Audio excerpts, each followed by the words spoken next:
Hello દોસ્તો, સ્વાગત છે તમારું મારી યુટ્યુબ ચેનલ ટેકનિકલ ઠેકામાં. તો આજે આપણે શીખીશું કે અગર જો તમારે લેપટોપ લેવું હોય તો તમને થોડું બી એનું નોલેજ નથી કે લેપટોપ કઈ રીતે સ્ટાર્ટ કરવું, આપણે એમાં કઈ કઈ સિસ્ટમ આવે, કઈ રીતે એપ્લિકેશનો ઇન્સ્ટોલ કરવા, તો એ જ બધું આપણે જાણીશું આ વિડીયોમાં. અત્યારે હું યુઝ કરું છું વિન્ડો સિસ્ટમ. આપણે ઓએસ 3 પ્રકારની આવે. એક તો વિન્ડો થઈ ગઈ મેન, બીજી આવે ઉબુન્ટુ જે લિનક્સ છે, અને ત્રીજી આવે મેક, જે આપણે મેક બુક ને એ બધું વાપરીએ છીએ. તો અત્યારે મારી પાસે છે વિન્ડો સિસ્ટમ. તો આપણે વિન્ડોમાં ચેક કરીશું, મતલબ વિન્ડોમાં શીખીશું કઈ રીતે બધી એપ્લિકેશનો, કયું સેટિંગ આવે, બેઝિક નોલેજ જે તમને સરળતા રહે. કે લેપટોપ લેવું તો તમને એમ ન લાગે કે મને આમાં કંઈ આવડતું નથી, તો એના વિશેનું સંપૂર્ણ જ્ઞાન તમને આ વિડીયોમાં મળશે. તો બન્યા રહેજો મારા વિડીયોમાં લાસ્ટ સુધી, અને તમને ખબર પડે કઈ રીતે આપણે સિસ્ટમ કઈ રીતે યુઝ કરવું.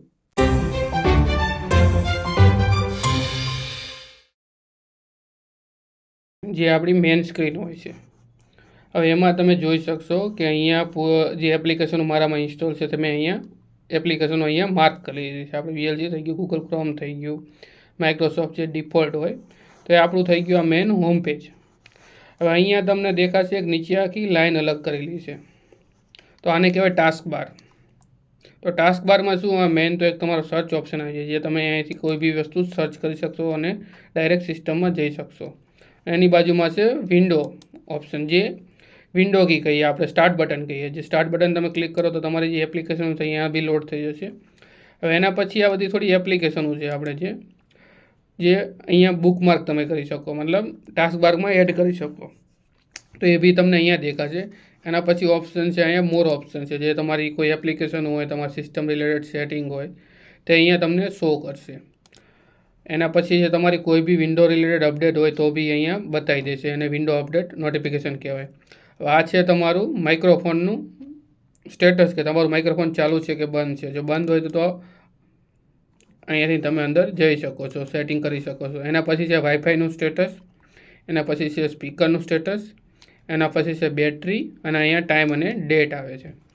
તો ચાલો સૌથી પહેલાં આપણે એમાં જઈશું કંટ્રોલ પેનલ, જે લેપટોપની મતલબ વિન્ડો સિસ્ટમની જે મેઇન સિસ્ટમની કહેવાય, કે જ્યાં બધું સિસ્ટમ રિલેટેડ બધી સેટિંગ હોય.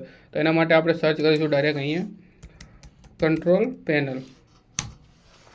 તો આ કંટ્રોલ પેનલ ઓપન થઈ ગઈ છે. ઓકે, તો આપણે અહીંયા કરી દઈશું કેટેગરીઝને સ્મોલ આઇકોન. તો આ બધા તમારે મેઇન આપણા જે સિસ્ટમના કહેવાય ને, મેં સેટિંગ કઈ રીતના થાય બધું અહીંયાથી આવે. તો આમાં બેકઅપ છે, પછી બીટલોકર ઇન્ક્રિપ્શન આવી ગયું, કલર મેનેજમેન્ટ તમારા લેપટોપમાં કઈ રીતનું રાખવું છે, પછી ક્રેડેન્શિયલ મેનેજર, જે તમારે તમારા પાસવર્ડને બધું સેવ કરવું હોય એ બધું માટે. અહીંયા તમારે ડેટ અને ટાઈમનું સેટિંગ છે. પછી ડિફોલ્ટ પ્રોગ્રામ, જે ઓટોમેટિકલી બાય ડિફોલ્ટ સિસ્ટમમાં આવે. ડિવાઇસ મેનેજર, જે તમારા ડ્રાઈવર એ બધું સેવ ક્યાં હોય એ બધું ડિવાઇસ મેનેજરમાં આવે. પછી ડિવાઇસ અને પ્રિન્ટર, મતલબ તમારે પ્રિન્ટરનું સેટિંગ રિલેટેડ અહીંયા આવશે. તો એ બધા ઓપ્શન અલગ અલગ, કીબોર્ડ રિલેટેડ, માઉસ રિલેટેડ, પછી નેટવર્ક રિલેટેડ, ફોન અને મોડમ, પાવર ઓપ્શન, મતલબ તમારે કયા લેપટોપનું પાવર સેવર મોડ ઓન કરવું હોય તે બધું તમે કરી શકશો. પછી પ્રોગ્રામ એન્ડ ફીચર છે, પછી રિકવરી ઓપ્શન છે, રિજિયન, મતલબ કયું રિજિયન તમારે ટાઈમ રિલેટેડ કયું રાખવું છે, પછી રિમોટ ડેસ્કટોપ એપ છે, મતલબ કઈ રીતે કોઈ સિસ્ટમનું તમારે રિમોટ લેવું, તો એ બધું તમને અહીંયા જોવા મળશે. તો આ બધા ઓપ્શન આપેલા છે. સિસ્ટમનું સેટિંગ છે, ટાસ્ક બાર અને નેવિગેશન છે, પછી વિન્ડો ડિફેન્ડર ફાયરવોલ છે, વિન્ડો મોબિલિટી સેન્સર છે, વિન્ડો ટૂલ જે બાય ડિફોલ્ટ આવે એ બધું. પછી તમારી જે બી એપ્લિકેશનો ઇન્સ્ટોલ હોય એ તમને મેઇન, જો અત્યારે આપણે એ શીખીએ છીએ કે જે વસ્તુની આપણે ડેલી જરૂરિયાત રહે, મતલબ બેઝિક નોલેજ હોવું જોઈએ કઈ રીતનું ક્યાં હોય. તો જે એપ્લિકેશનો આપણે ઇન્સ્ટોલ હોય અહીંયા તમને પ્રોગ્રામિંગ ફીચરનો એક ઓપ્શન આવે છે, એમાં તમે જોઈ શકો છો. તો મારી પાસે અત્યારે આટલી એપ્લિકેશનો ઇન્સ્ટોલ છે, તો બધી અહીંયા દેખાડી દેશે. એમાં એ તમને કઈ તારીખે ઇન્સ્ટોલ થઈ તે બી દેખાડશે, એનું વર્ઝન કયું છે એ બી દેખાડી દેશે, પછી એની સાઇઝ કેટલી છે એ બી દેખાડી દેશે. તો એ તમને પ્રોગ્રામ એન્ડ ફીચર, જે કંટ્રોલ પેનલ અંદર મેનુ છે તેમાં જોવા મળશે. પછી બીજો ઓપ્શન છે આપણો સેટિંગનું, જે તમે ડાયરેક્ટ સેટિંગ સર્ચ કરશો, જે મેન કંટ્રોલ પેનલ કહેવાય આપણું. તો તમને સેટિંગમાં મળી રહેશે હોમ આવી ગયું. તો હોમમાં શું છે, આ બધું તમારે સ્ક્રીન રિલેટેડ, મતલબ વોલપેપર ચેન્જ કરવું, એ બધું હોમમાં તમને દેખાડશે, પર્સનલાઇઝ. પછી આવી ગયું સિસ્ટમ. તો સિસ્ટમનું જે આ બધું ફોકસ, સાઉન્ડ છે, એનું સેટિંગ કઈ રીતે કરવું. બ્લૂટૂથ એન્ડ ડિવાઇસ છે, બ્લૂટૂથ રિલેટેડ સેટિંગ આવી ગયું. નેટવર્ક અને ઇન્ટરનેટ, આમાં તમારે વાઈફાઈ કયું કનેક્ટ છે, કયું વીપીએન છે, એ બધું આવી ગયું. તો આ બધું એનું સેટિંગની અંદર કયા કયા ઓપ્શન આવે એ અહીંયા છે. ટાઈમ અને લેંગ્વેજ આવી ગઈ, ટાઈમ કયો રાખવો, પછી અકાઉન્ટ તમારે જે અકાઉન્ટ એડ હોય અહીંયા બતાડે, પછી ગેમિંગ રિલેટેડ સેટિંગ આવી ગયું, પછી એક્સેબિલિટી છે બધી, ટેક્સ રિલેટેડ, માઉસ ને ટચને રિલેટેડ, પછી પ્રાઇવસી અને સિક્યોરિટી આવી ગઈ, એ બી અહીંયા બતાડી દે તમને કઈ રીતનું છે તમારી સિસ્ટમ. પછી વિન્ડો અપડેટ, જે તમારે વિન્ડોની અપડેટ હોય, જો મારામાં અત્યારે એક પેન્ડિંગ છે અને એક બીજી ડાઉનલોડ કરવાની છે, તો 2 વિન્ડો અપડેટ છે તે બી અહીંયા વિન્ડો અપડેટમાં દેખાડી દે. પછી છે એક કોમ્પ્યુટર મેનેજમેન્ટ, આપણે સર્ચ કરશું કોમ્પ્યુટર મેનેજમેન્ટ. તો કોમ્પ્યુટર મેનેજમેન્ટમાં શું હોય કે તમારા જે તમારા સિસ્ટમનો યુઝર છે એ વિશેની માહિતી હોય. પછી તમારા ડિવાઇસ મેનેજર જે કયા, આમાં જુઓ ડિવાઇસ મેનેજરમાં તમને ડ્રાઈવર કયા ઇન્સ્ટોલ, બધાના ઇન્સ્ટોલ એ દેખાડી દેશે. પછી અહીંયા લોકલ યુઝર અને ગ્રુપ છે, તેમાં જઈએ તો કેટલા યુઝર છે મારી પાસે અત્યારે દેખો, મતલબ એડમિન યુઝર પર ડિફોલ્ટ અકાઉન્ટ આવે, પછી ગેસ્ટ આવી ગયું, આ આવી ગયું, તો એ તમને બતાડી દે. પછી ગ્રુપ્સમાં જે બાય ડિફોલ્ટ ગ્રુપ બનેલા આવે એ કઈ રીતના કેટલા બનેલા એ છે, અને યુઝર વિશેની માહિતી છે. પછી ડિસ્ક મેનેજમેન્ટ, એ તમારા કમ્પ્યુટર મેનેજમેન્ટ આવે. તો ડિસ્ક મેનેજમેન્ટમાં તમારી પાસે જે હાર્ડ ડિસ્ક અવેલેબલ છે, તમે બીજી અટેચ કરી હોય તો એ બધું અહીંયા એની ડિસ્ક વિશેની માહિતી આવે. અને સર્વિસ અને એપ્લિકેશન છે, તો એ બધું તમને કમ્પ્યુટર મેનેજમેન્ટમાં મળી રહેશે. પછી આ આપણું મેન આવી ગયું જે ફાઇલ સિસ્ટમ છે, તો તમે અહીંથી બી ઓપન કરી શકો. તો ફાઇલ સિસ્ટમમાં આવી ગયું. તો 30 પીસીમાં જઈશું તો અહીંયા આપણી એક જ ડ્રાઈવ છે, તો એક ડ્રાઈવ બતાડશે. પછી નેટવર્કમાં શું બતાવે કે તમારે કોઈ શેરિંગ ડ્રાઈવ તો અહીંયા બતાડે. પછી આ બધા ઓપ્શન આવી ગયા, ગેલેરી જે ફોટા બોટા હોય, પછી આપણે ડેસ્કટોપ ઓપ્શન જે ફાઇલ તમે શેર રાખો, download option, document, picture, music, એ બધા આપણે ફાઇલ મેનેજરમાં આવે છે અહીંયા. એ બધું તમને અહીંયા મળી રહેશે.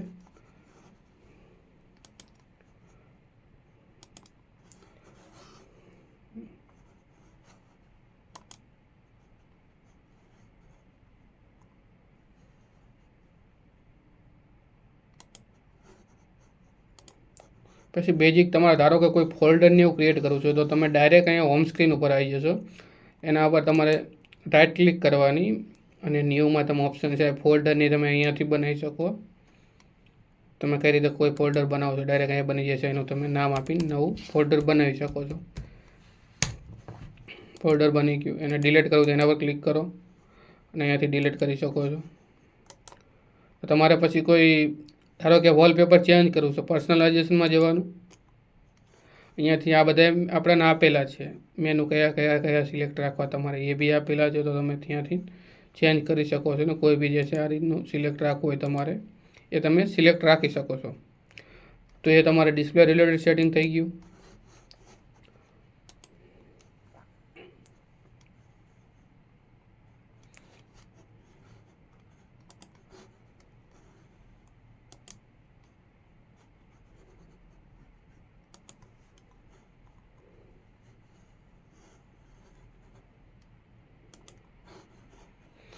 હવે તમારે લેપટોપમાં આપણે જોઈએ છે કે કેટલી મતલબ ટાસ્ક બાર ક્યારેક એવી વધારે પડતું ચાલતું હોય, તો તમને અહીંયા ટાસ્ક મેનેજર છે, મતલબ સ્ટેટસ બતાડે છે લેપટોપનું જે બી છે એનું ટાસ્ક મેનેજર છે. તો તમને બતાડી દે અહીંયા જો બી તમારું સિસ્ટમ રિલેટેડ એપ્લિકેશન ચાલુ હોય, સીપીયુ કેટલું યુઝ થાય છે, મેમરી કેટલી યુઝ થાય, ડિસ્ક કેટલી યુઝ થાય છે, એ બધું તમને અહીંયા જોવા મળશે. એ આપણે ટાસ્ક મેનેજરમાં, ટાસ્ક મેનેજર તમે ડાયરેક્ટ અહીંયાથી રાઇટ ક્લિક કરીને ટાસ્ક મેનેજર ઓપન કરી શકો છો. તે તમને મળી રહેશે અહીંયા આરામથી. અને તમારે નેટવર્કના જે વાઈફાઈનું સેટિંગ છે એ ડાયરેક્ટ તમે અહીંયાથી સર્ચ કરી શકો છો. વિન્ડો આર કરશો એટલે તમે સર્ચ ઓપ્શન ઓપન થશે. તો અહીંયા તમે કોઈ બી તમારી સિસ્ટમ રિલેટેડ સેટિંગમાં જવું, ધારો કે મારે નેટવર્ક રિલેટેડ સેટિંગમાં જવું તો છે, તો NCPA.cpl આ ઓપન કરશું. તો આપણે જો વાઈફાઈનું સ્ટેટસ આવી ગયું એ બધું અહીં દેખાડી દે. એ બધું તમે જોઈ શકો. પછી તમારે કમાન્ડ પ્રમોટ ચેક કરવું છે. કમાન્ડ પ્રમોટ જે આપણે CMD કેવી, ટર્મિનલ કેવી, તો એના માટે ઓપન કરવાનું. CMD ઓપન કરો, લખો. અહીંયા તમે સિસ્ટમ વિશે ધારો કે આપણે IP ચેક કર્યું તો IP કન્ફિગ, તો આ રીતે બેઝિક જે કહેવાય ને સેટિંગ તમને ખબર હોય છે સિસ્ટમ IP કઈ છે. તો અહીંયા જો સિસ્ટમ IP મારી બધા IPv4 એડ્રેસ જે હોય આપણો એ સિસ્ટમ IP છે આપણી, તો તમને સિસ્ટમ IP બતાડી દે. કયું વાઈફાઈનું નામ છે, AGSL.com છે વાઈફાઈનું નામ છે, તો આ બધું તમને અહીંયા બતાડી દે છે. પછી એથી ડિટેલમાં તમારે જોતું તો આઈપી ક્લિયર કરી દઈએ આપણે એકવાર. બીજું ટેબ ઓપન કરીએ તો IP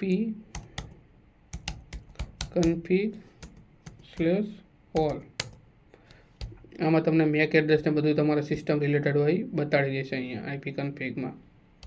તો આ જે તમારે લેપટોપમાં જે બેઝિક સેટિંગ કહેવાય તમને ખબર હોવી જોઈએ ક્યાંથી કયું ઓપન થાય, ફાઇલ મેનેજર કેવી રીતનું ઓપન થાય, આ ફાઇલ એક્સપ્લોર કેવી રીતે ઓપન થાય, સેટિંગમાં કયા કયા ઓપ્શન આવે, કંટ્રોલ પેનલનું કામ શું છે, તે બધું તમને ખબર હોવી જોઈએ. તો એના માટેનું આપણે જે બેઝિક નોલેજ કહેવાય એના માટેની સંપૂર્ણ માહિતી અત્યારે આપી છે.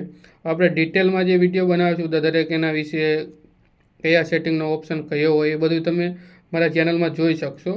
તો એના માટે જોડાઈ રહેજો મારી ચેનલમાં. અને તમે જો ચેનલ સબસ્ક્રાઈબ ના કરી હોય તો ચેનલ સબસ્ક્રાઈબ કરવાનું ભૂલતા નહીં.